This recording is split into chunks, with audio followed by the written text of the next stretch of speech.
Look in my eyes. I don't know why I'm doing that.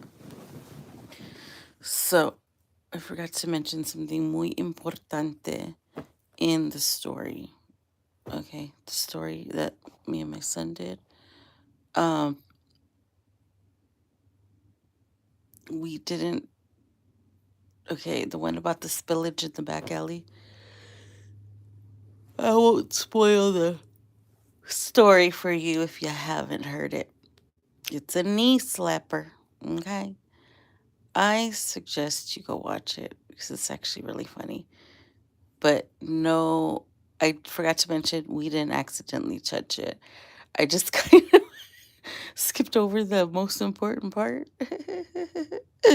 And so I was like, when I picked up, because there's plastic over it, right? And then underneath is where everything was at. So when I lifted the plastic, which was clean, because it looks like they just threw, threw it over. Well, like that, because I was telling my son to pick it up. I usually just let him pick. He'll sometimes go off without me and go start picking stuff up. So, but he was like freaked out about the tire marks. So I'm like, he's like, somebody was back here. Like his spidey senses were telling him. And so I was like, who would be back here, Because you can't really drive through, and they couldn't, um, because they put some stuff back there to where, like, if you have a small car, you can pass back there. But if you don't, you can only drive up to the end, excuse me, to the end of our yard, and that's what they did. And that's because they couldn't go any further. They couldn't go deeper in the alley, so they did it right there.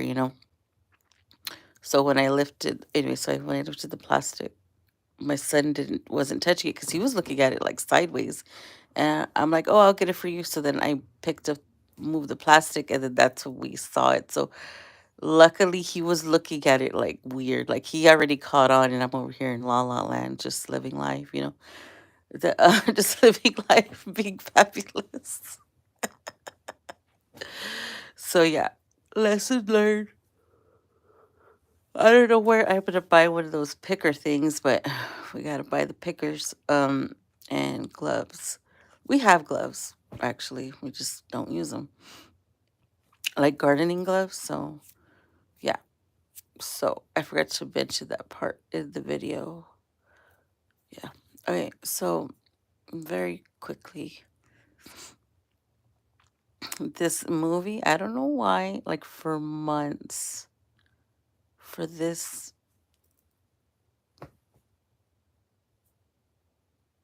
movie, which I didn't even like this movie. It came out like in the early 2000s. It's called Shallow Hal. Shallow Hal has a pal. Remember that one? It has Jack Black, right? And then the guy, George Costanza, is his best friend slash wingman. And I don't know why, but this movie keeps coming, like, it just keeps popping in my head, right? So I was like, okay, say you're shallow, right? You're Shallow Hal, right? All right. And do you remember when George went and he found that motivational speaker and he reversed, if you're not familiar with Shallow Hal is, there's a guy who was like kind of like a player, like non-committal, kind of kept his options open. He liked to have like the pick of the litter or whatever. And so he goes to like some conference where like a motivational speaker, like a real actual motivational speaker, is like speaking. And he does something to the crowd to where, I can't remember what it was. Oh, I think Jack Black goes to the motivational speaker, like he runs into him like in the hallway or something, and he's like, "Hey, will I ever find love?" or something like that. Or I can't really remember because I haven't seen it since then because I really didn't like the movie. But he goes something about, I'm just too picky when it comes to women, like, or he said it was something about him choosing a woman, like a life partner. And so the guys did some hocus pocus on him, like a kind of like hypnotize him or something. And so after that, every single woman he saw was beautiful, like aesthetically beautiful, right? He hypnotized him so that he could see the women, their beauty on the inside rather than being shallow, you know? So, like, he's seeing all these hot babes, right? So, his friend, the wingman, Costanza, George Costanza, you know, is like, what is wrong with you? Because he finally starts to settle down, right? With this Gwyneth Paltrow, who is, in his eyes, like the most beautiful woman he's ever met because he's under that spell, right? And she's very like nice and nurturing and everything like that, right? But when his friend sees her, he's like, what the fuck are you doing? Like, what are you doing? And he's like, what? She's gorgeous. Like, I can't believe like I got, I'm with somebody like that, like he really thinks like he has this like supermodel woman, right? But he doesn't because of that hocus pocus. She's actually a obese woman, right? Um, but he didn't see that because the hocus pocus made him only see, it basically her like the way she is, like her mannerism, her the way she is, not so just not her physical appearance, okay? So George Costanza makes it a point to go and find the motivational speaker because he gets it out of Jack Black that, this guy hypnotized him or whatever. And so he goes and he um he goes and he says, just say shallow Hal has a pal or something like that, or I don't know, something to reverse it. He something, right? So then George Costanza goes at which he's like not even hanging around. Shallow Hal and George Costanza aren't really hanging out anymore because Jack Black is with his girlfriend, right? He's settled down now and he spends all his time with her, right? So George gets jealous and he's like, "But you're my wingman, we always go out together. We always go and do stuff together." And so he's like, "Well, no, like he's making up excuses because he doesn't want to go out with his friend because he was done with that life, right?" So then George Costanza finds him and like uh, and reverses whatever they did to hypnotize him, right? So then all of a sudden, from one second to the next, he sees what the woman actually looks like. And he's like, who's that lady, right? And she's like, and she goes, oh my gosh, I just had like a realization of something. Oh my gosh, I hate when that happens. Okay, so then he's no longer hypnotized, right? So I forgot to mention like a huge part of this. So she was the boss's daughter. That was Hal's boss, who was like a gazillionaire who had lots of money. That was his daughter.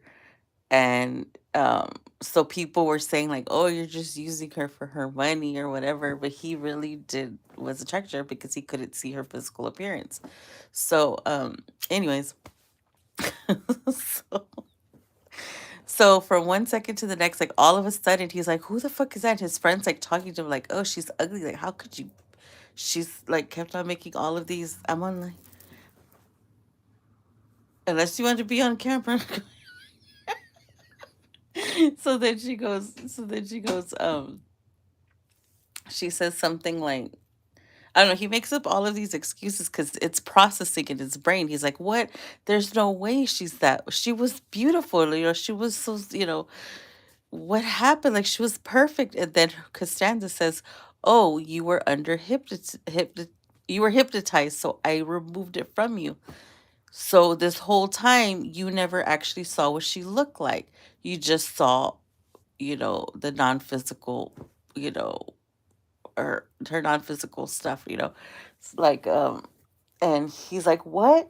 He goes, "So you mean to tell me she was beautiful in my eyes and she was perfect for me, and you removed you removed it off of me? Why would you do that?" Like, I was happy. Like, he didn't even care that, that he was, under he was hypnotized. He didn't care because he really did truly love her. Like, he really loved her because she was a really good person. She was always like giving back. I think she was like going like away to going somewhere where they help like other countries, I don't know, she was doing something like a good Samaritan or some shit, I don't know. So then he's like, "Why would you do that? Why would you do that to me?" And he goes, "What do you mean? I saved you. I saved you." And he's like, "No, you didn't. Listen to me. She was beautiful in my eyes." So then he goes, I don't know if he goes back or if he just accepts her the way she is, but he ends up going because she's leaving the country, she's leaving, she's getting the fuck out of there. And so he's like, "No, she can't leave. I love her." So then he goes and she's already moved on. Like, she's already with somebody else or some shit like that. She had some guy with her. I don't know if it was a friend or what. I don't know the details. So then so then he goes and he says, "I love you, like, don't leave." And I think she still ends up leaving because I think it was the Peace Corps that she was going off to. So she comes back 2 years later, or she ends up not going. I don't know. But they end up getting married and living happily ever after. And then the friend, Costanza, they end up hypnotizing, doing the hypnotizing him. And then he starts not being so picky like with the women either. And I don't know why with this, I hated that movie.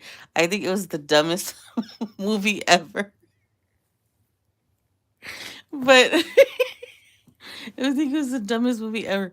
And I didn't even like it. And it was very controversial at the time because Gwyneth Paltrow was wearing a fat suit, and people didn't like that. So anyways, it's called Shallow Hal. And for some reason that movie keeps popping up in my, like, I just keep being reminded, like, you should watch that movie again. So I'm gonna actually look for the movie and see where I can find it.